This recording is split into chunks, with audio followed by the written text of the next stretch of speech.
Oh, okay, well, yeah. All right. Thanks, guys. Yeah, I've been doing comedy about... Hold on a second. Still learning how to adjust the mic stand. I've only been doing comedy about 2 weeks now, a couple weeks, but officially. But I've always been funny guy. Growing up in school, kind of the class clown. I wasn't really the class clown, but I was always humorous. It was kind of like, I don't know how many Marvel fans we have in the room, Marvel comic books, but it was kind of like an X-Men situation. I had, because, I had the power of comedy in my blood. I couldn't help it. Everything would become funny when I was in the room. I would, poke fun. I'd laugh. I'd be jumping up and down.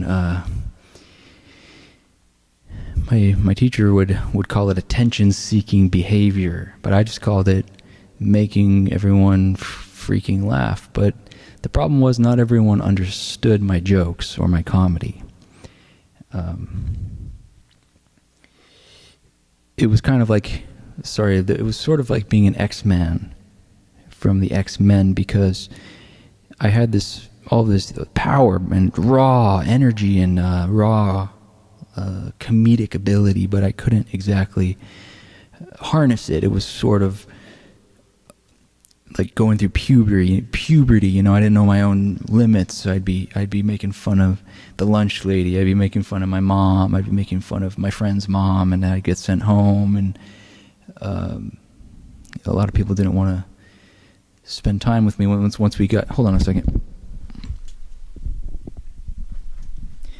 Once we made it to high school, I was kind of a loner, but that's kind of a lot of Sigmas will understand exactly what I'm talking about. That's not really something that is too uncommon in today's world, because everyone is just kind of soft, and comedy is sort of the last release valve of a dying Western world, and the last gasps of a dying civilization. But that's not what I came here to talk about. I came here to make you laugh and to enjoy life, and that's what we're going to be doing. So yeah, going back to growing up, I had these abilities, and they would just come out, and then or the other times, these people would be making fun of me to my face, and I wouldn't have anything to say, and then later I'd kick myself because I'd think of something funny, when you get home. Yeah, I just couldn't use my comedy to leverage a better life or a better social standing, which I am doing now for the last couple weeks, and it's going great. Thank you. But anyways, eventually, like every good X-Man, I found my school for extraordinary, gifted youngsters. But this isn't the Marvel world, this is real life. So I enrolled in Hustlers University. We got any Tate fans out there?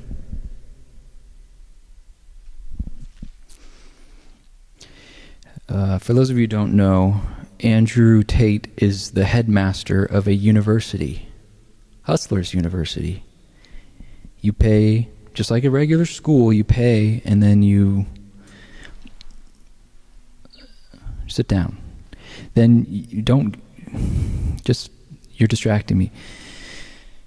You sit down, you go to school and you learn, and that's what I did. And I also watch a lot of the Joe Rogan Experience, Trained by Day, Joe Rogan Podcast by night, all day.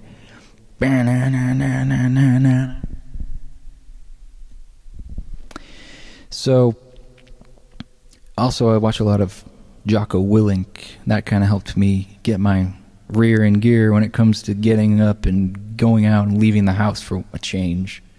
The last couple weeks have been amazing. But anyways, there's a lot of these bald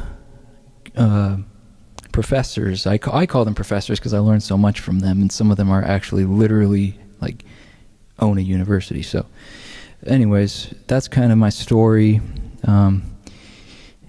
Yeah, Andrew Tate's kind of like the Professor X for us hustlers, and I hustle with my comedy. Other people hustle with day trading.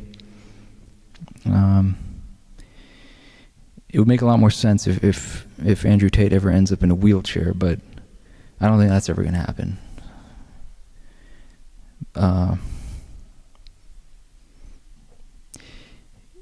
But it's metaphorically. Yeah, how's my time? Are we okay?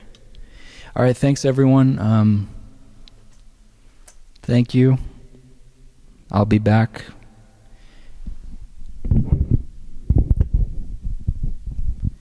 Terminator.